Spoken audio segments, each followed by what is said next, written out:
हैदराबाद की मारूफ समाजी तंजीम Hyderabad city welfare organisation के ज़ेर एहतमाम लतीफ़ाबाद नंबर 7 मरकजी ऑफिस के बाहर शदीद गर्मी के पेश नज़र हीट स्ट्रोक रिलीफ कैंप का इनकाद किया गया। कैंप में शहरियों को गर्मी की शिद्दत से बचाव के लिए ठंडा पानी और ठंडे शरबत की फराहमी को यकीनी बनाया गया, जबकि रजाकारों की जानिब से आने जाने वाले अफराद की भरपूर खिदमत की गई। शहरियों ने इस फलाही इक़दाम को बेहद सराहा और तंजीम के जिम्मेदारान के लिए नेक ख्वाहिशात का इजहार करते हुए दुआएं दी।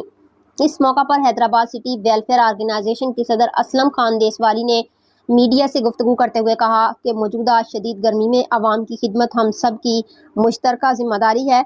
उन्होंने मुखय्यर हजरात से अपील की कि वो आगे बढ़कर ऐसे फलाही कामों में हिस्सा लें ताकि ज़्यादा से ज़्यादा लोगों को रिलीफ फराहम किया जा सके।